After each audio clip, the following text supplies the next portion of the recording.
continua sendo produzida em diferentes partes do mundo, mas ela não está sendo detectada e nem monitorada.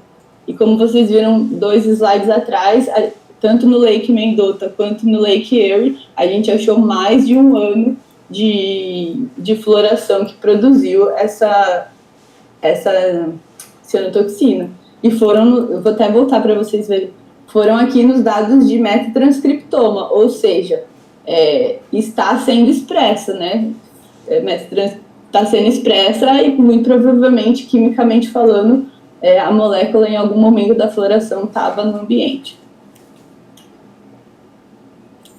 Outra coisa que o nosso trabalho também explorou, a toxicidade desses intermediários.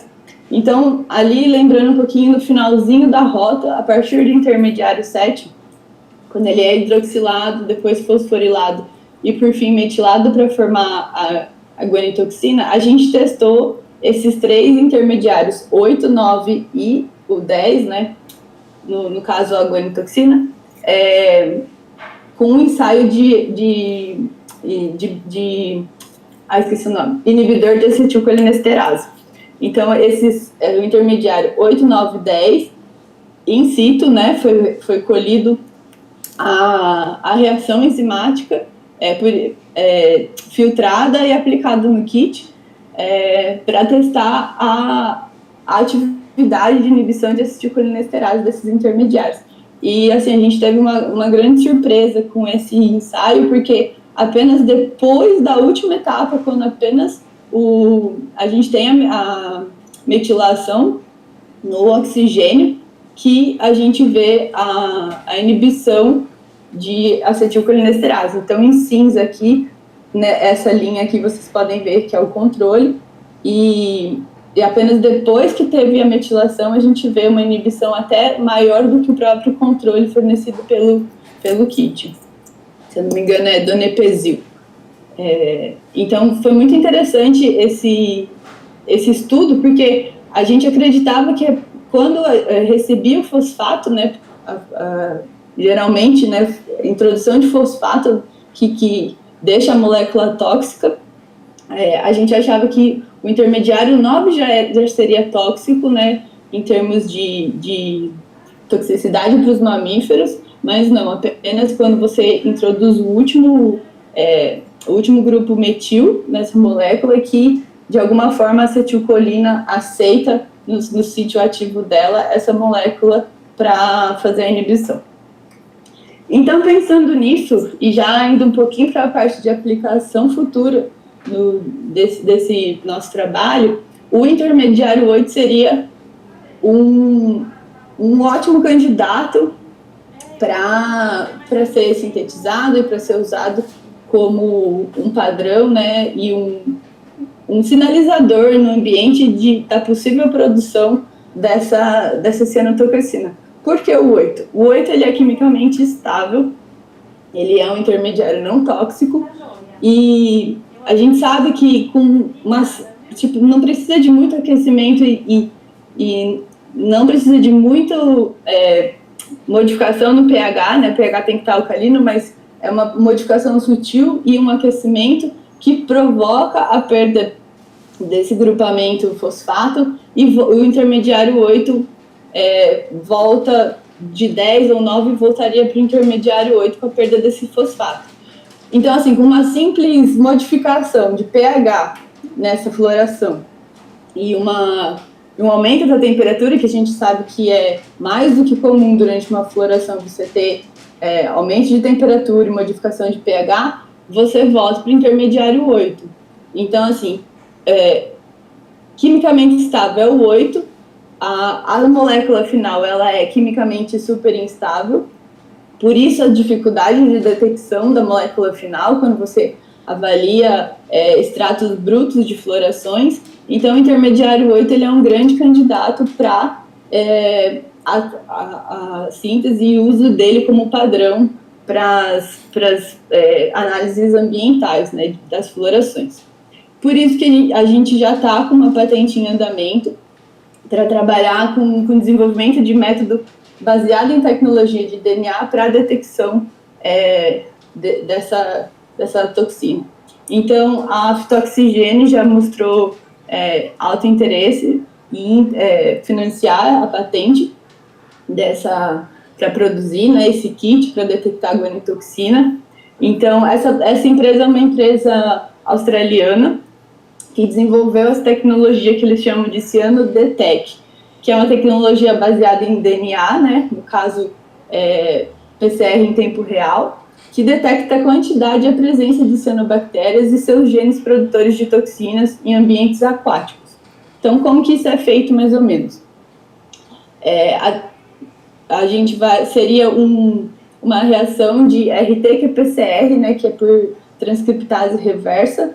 Então, você isola o RNA da amostra, você adiciona o kit, né, no tubo de PCR, e você tem lá a RT transcriptase reversa, que é uma enzima, mais a polimerase e todo o kit que vem, né, as DNTPs, todos os kits que vêm, todos os reagentes que vêm no kit de PCR. E onde entraria, então, o trabalho da guanitoxina aqui? A gente desenvolveria primers específicos para esse PCR, para esse RT-PCR, que seriam desenvolvidos a partir da região conservada do gene A. Por que o gene A? A enzima A na rota toda, ela é a única enzima específica dessa rota. Todas as outras enzimas que compõem a biossíntese da guanitoxina são enzimas que podem ser encontradas em outras vias metabólicas, diferente da nossa enzima A. Então, usaria uma região conservada do gene de NTA para a produção desses primers, que serão introduzidos nesse kit para detecção através de tecnologia de DNA, então, de amostras ambientais de florações. Então, nosso trabalho vai proporcionar, já está em andamento a patente, para a produção desse kit.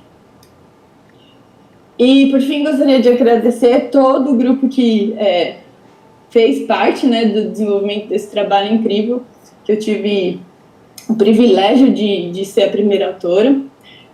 Professor Bradley Moore, do Scripps Institution of Oceanography, que foi onde eu fiz o meu estágio de doutorado. Professor Jonathan Tican, que é da Universidade da Carolina do Norte, em Greensboro. O professor Sean McKean, que é da UC Santa Cruz. Professor Hernani, que é da USP. Professor Augusto, que é da PUCamp. E além de todos os outros coautores desse trabalho, que foram incríveis, cada um contribuiu para cada etapa importante desse trabalho. Foi um trabalho complexo, que a gente optou por, conforme os anos foram passando, se eu não me engano já são 8 anos, a Marli pode me corrigir, de toda essa trajetória até a publicação, a submissão, né, que aconteceu mês passado. Então, assim, o trabalho foi tendo muito amadurecimento, muita mudança de rota. A gente começou como só querendo sequenciar a cianobactéria e publicar o cluster, mas a gente acabou indo para um aprofundamento de bioquímica, biologia molecular, de enzimologia fantástico, que deu, assim, toda a riqueza para o nosso trabalho hoje em dia. Além disso, com certeza agradecer o grupo da professora Marli, que eu trabalhei por 6 anos, 7 anos acho que foi, 1 ano de estágio, mais doutorado, mestrado e doutorado, e todo o grupo dela, que sempre são muito incríveis, e o pessoal lá de San Diego, o pessoal do professor Moore, que também foi uma experiência incrível e muito importante para toda a minha carreira profissional. E obrigado pela oportunidade de estar aqui e poder dividir com vocês esse trabalho que eu gosto tanto, que eu tenho tanto apreço. Obrigada, gente. Obrigada eu, Estela. Nossa, e que apreço, né? Estou aqui encantada. Não fui para essa parte de biossíntese, né? Mas adoro bioquímica e fiquei aqui fascinada pela sua apresentação. Eu acho que é importante a gente ver o brilho nos seus olhos e o apreço mesmo pelo trabalho. E o que a gente vê, né? Uma riqueza muito grande. Eu acho que e o quanto a gente tem a conhecer, né? Quando a Marli falou, guanitoxina, eu, nossa, deve ser alguma coisa nova, e que bom, porque eu nem imaginava que a toxina S havia mudado de nome, e que fantástico, né? Vocês conseguirem identificar toda essa rota bioquímica maravilhosa da biossíntese, mas também tão perigosa, né? E o quanto a gente ainda tem que aprender com esses organismos, né? E prevenir, né, a multiplicação e essas florações. Então, assim, fiquei fascinada pelo tema. Eu abro a pergunta, gente. Alguém gostaria de fazer algum comentário, alguma pergunta para a Estela ou para a Marli?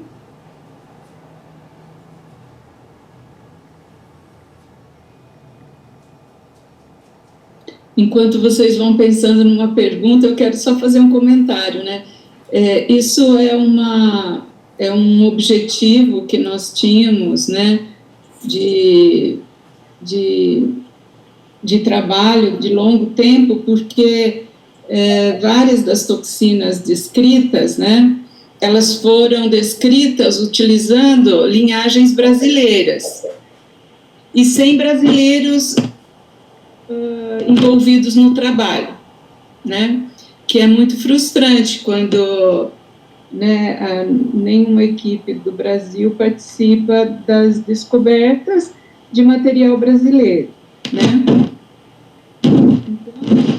Então, daí a necessidade de, quando a gente encontra alguma coisa, a gente também tentar fazer uma equipe, tentar fazer um programa que envolva, né, pessoas do Brasil e que nós estejamos envolvidos, né?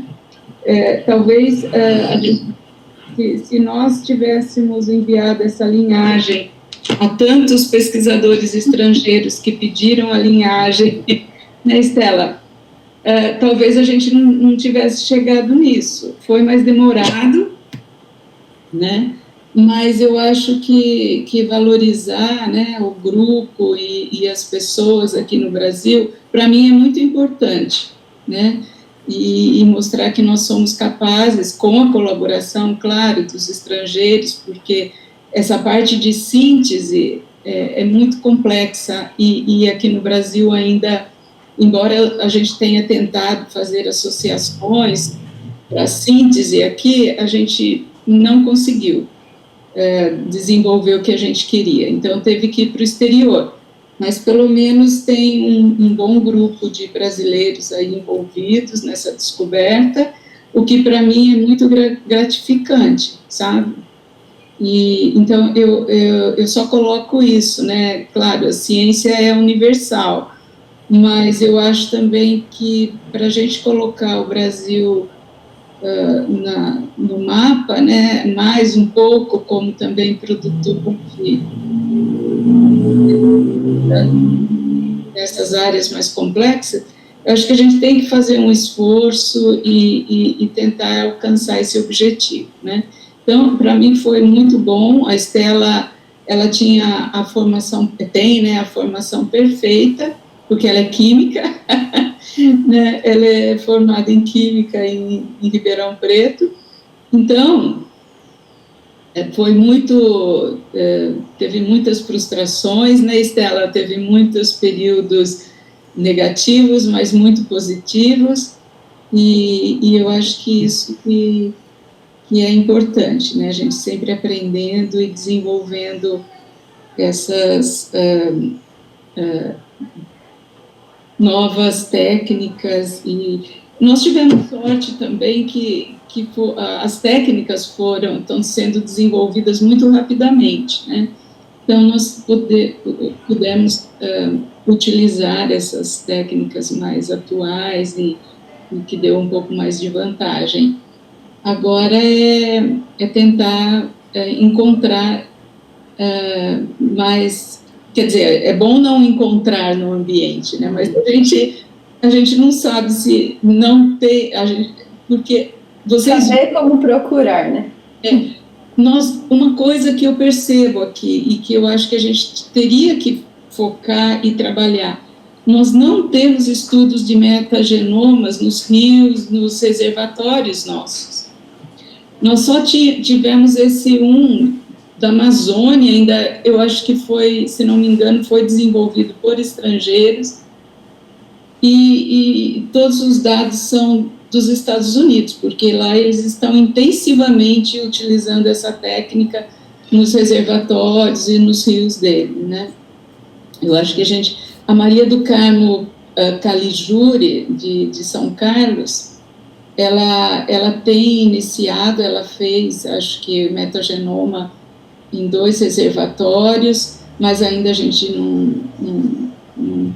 não foram publicados os dados ainda. Mas eu acho que a gente precisaria de um esforço maior para fazer esses estudos mais moleculares nesses locais, que daí a gente teria mais chance de ver, né, se realmente está presente ou não, né?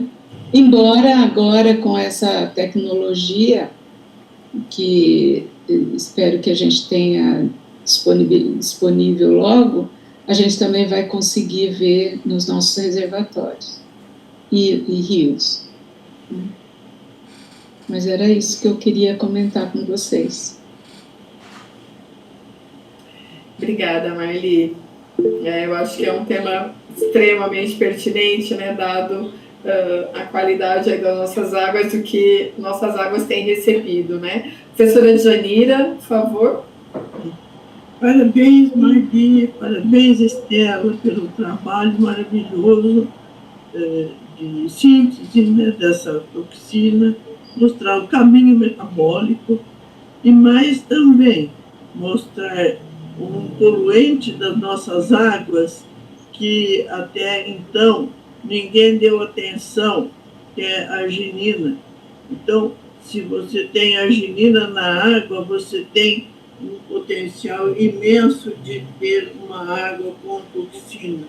Então, isso é uma coisa extremamente importante que a gente passe a saber, porque nós estamos preocupados com outras substâncias e ninguém estava atento à arginina. Então, um aminoácido importante, mas na água ele se torna extremamente perigoso. Obrigado por mostrar essa virtude para nós. Obrigada a você, professora. Obrigada.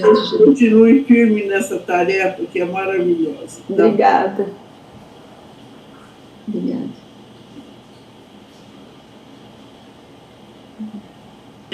Bom, alguém tem mais algum comentário? Perguntas? Acho que colocaram aqui, né? Não faz o estudo porque é mais fácil não saber como estão, né? Deixa lá, né? Deixa quieto. Com certeza, né? Que os olhos não veem, o coração não sente, né? Mas o organismo sente, né? O organismo sente e paga a conta lá na frente. Né? Sim. Bom, muito obrigada, meninas. Obrigada a vocês. Eu vou passar a palavra agora para a doutora Thelma, né?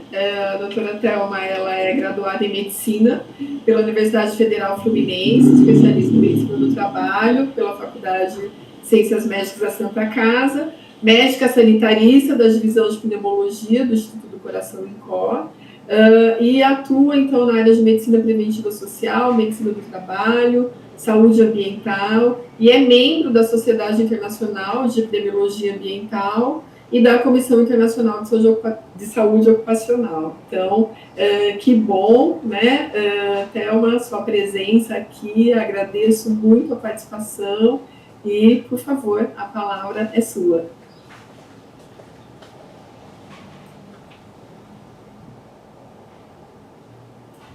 Gente, eu chamei a Thelma, mas ela não está. Será que ela caiu? Rosiane, você tem o contato dela aí? Vou ligar lá, vou tentar falar. Tá.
Cassiana, acabei de falar com ela. Ela me falou aqui que está com imprevisto, não consegue entrar. Vamos remarcar dela para uma próxima, tá? Ah, ok, então, sem problemas. Então, se você quiser terminar aí com a pauta, né? Então, agradeço mais uma vez, então, a Camila, a Estela e a Marli pela apresentação, a Marta que já saiu. Eu acho que são temas, né, extremamente importantes, relevantes, que têm sido desenvolvidos na nossa bacia, né? Eu acho que parece, né, quando a gente escuta, né, a Estela falando de biossíntese, PCR, genoma, que são coisas muito distantes dos municípios, mas não é, né? A gente precisa realmente estar atento ao que está acontecendo nas nossas águas, né, e ao que está aparecendo. Eu acho que são pesquisas da universidade, mas para fomentar discussões, né, e o monitoramento mais acirrado aí da qualidade dos nossos corpos hídricos, visando, então, a saúde ambiental. Então, agradeço muito. E passo a palavra, então, para você, Rosiane, para a gente terminar a reunião. Então, obrigada, Cassiana. Nossa, fantástico. Hoje, realmente, eu acho que é a última reunião do ano, reunião ordinária, trouxemos temas importantíssimos, relevantes. Parabéns às professoras a Marta, a Marli, Estela, Camila, e que realmente trouxeram, né, informações importantes e preocupações também, né, Marli? Quando você precisa realmente abrir mais aqui na CTSAN, né, Cassiana, essa pauta importantíssima. A gente estava até trocando aqui o WhatsApp, eu e a Cassiana, precisamos nas nossas reuniões, principalmente ordinárias, trazer temas, porque o que acontece? Isso é verdade, né? A Estela colocou isso, e aí, Marli, até que deu o teu comentário, por não estar na portaria, ninguém faz, né? E aí, como é que começa? É claro que sempre começa com pesquisa, né? Não podemos colocar na portaria coisas que a pesquisa não validou, mas, assim, como é que a gente começa trazendo essas questões, que são questões de risco da temática de saúde ambiental e da qualidade da água, né? Então, é um tema extremamente relevante. Eu acho que a gente precisa. No ano que vem, a gente vai estar fazendo o nosso evento, né, Cassiana? Vamos organizar, mas a gente precisa trazer esses temas para cá, para essas reuniões ordinárias, para apresentar para o setor de saneamento e trazer mais próximo, né, o dia a dia do setor de saneamento com a pesquisa. Aí eu queria ouvir a professora Marli, a professora Djanira, quem mais aqui que pode colaborar, como é que a gente aproxima mais isso e como é que a CTSAN pode estar fazendo esse papel, né? Isso que a gente é importante aqui, para a gente não ficar só em reuniões. Hoje foi fantástico, parabéns mesmo, né? Trazendo aí uma experiência, a Sheila aí, parabéns aí pelos teus 8 anos no meio matemática, aqui, só agradece aí o Brasil, como a professora Marli falou. Professora Marli, eu queria os seus comentários. Eu acho que a divulgação é muito importante, né? Não deixar só no artigo científico e só para dentro da academia. Essa iniciativa aí da Camila Montovani, né, que fez todo esse trabalho com os estudantes e envolvendo as pessoas, trazer para a comunidade o assunto, né? Eu acho que envolver os estudantes de pós-graduação, por exemplo, eu tenho um estudante que ele está planejando uma feira sobre as pesquisas que nós fazemos ali no centro de Piracicaba, ali aberto, né, para a comunidade, colocar ali para que as pessoas venham e observem, se interessem e façam perguntas. E nesses órgãos, eu acho que é importante que a gente divulgue essas pesquisas, né? Eu acho que trazer... nós, assim, a Estela e eu, nós falamos o ano passado lá na CETESB sobre essa pesquisa que a gente estava desenvolvendo, nós não tínhamos ainda finalizado, né, Estela? E daí nós tivemos a oportunidade para falar no seminário deles, eles nos convidaram.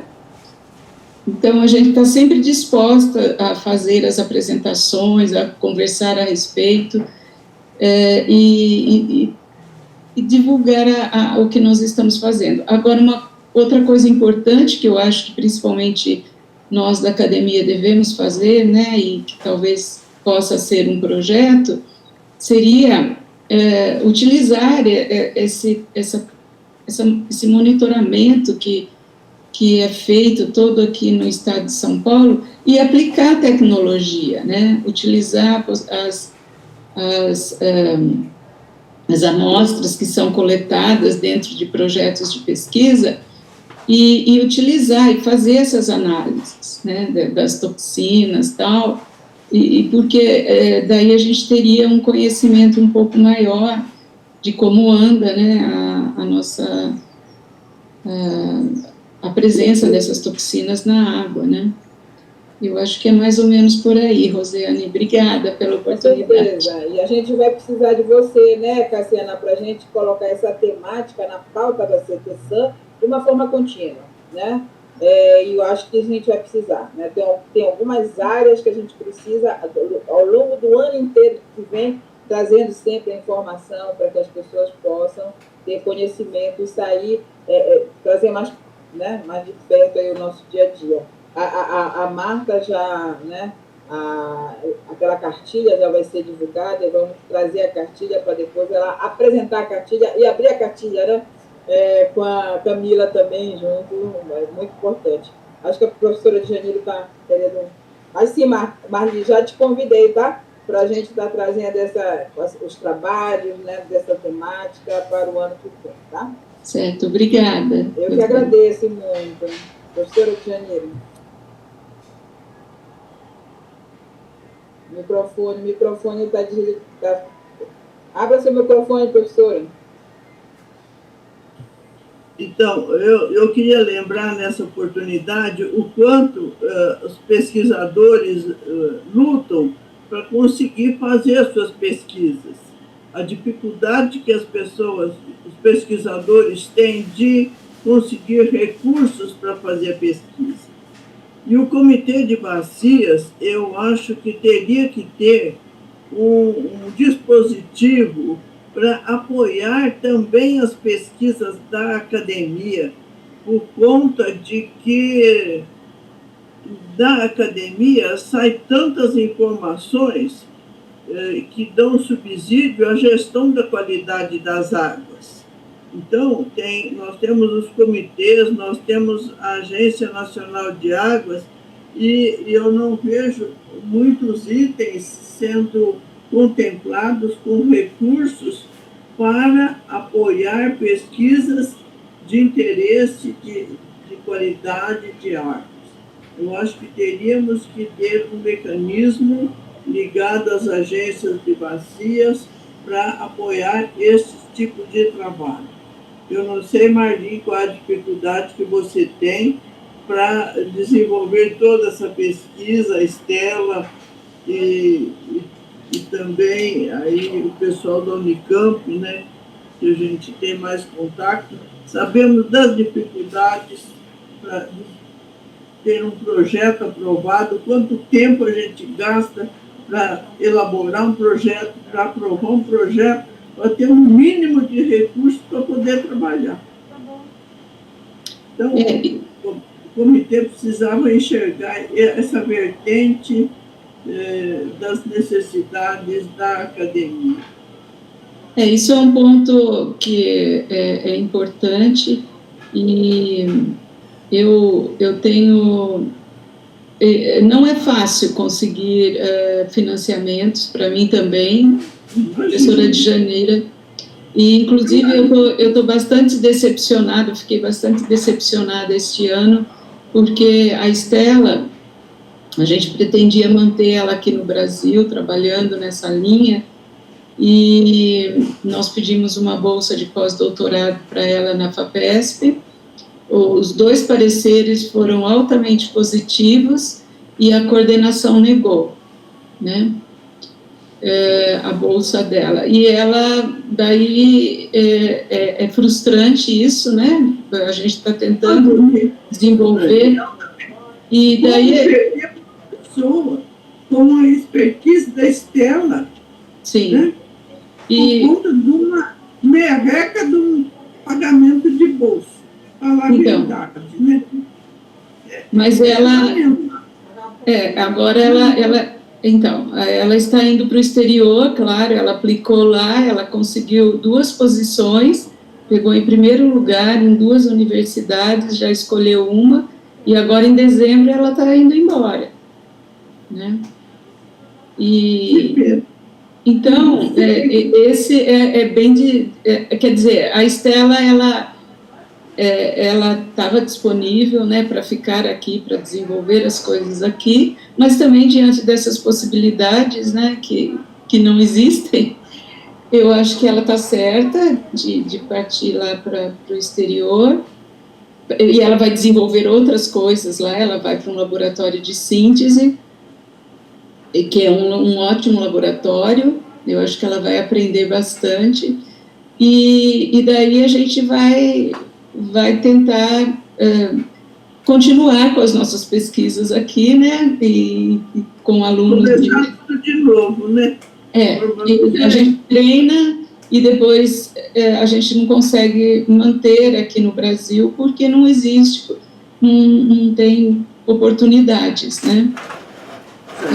E isso é bastante frustrante. Agora, eu tenho a forma como eu encontrei de superar um pouco essa falta de recursos também, é fazer parcerias internacionais, né, e desenvolver, tem, por exemplo, o Departamento de Água e Energia Elétrica lá dos Estados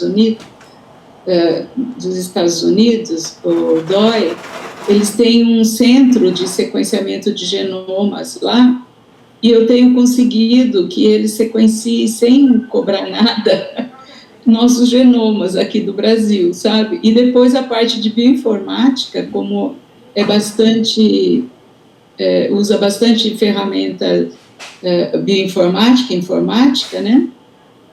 Que a gente tem tentado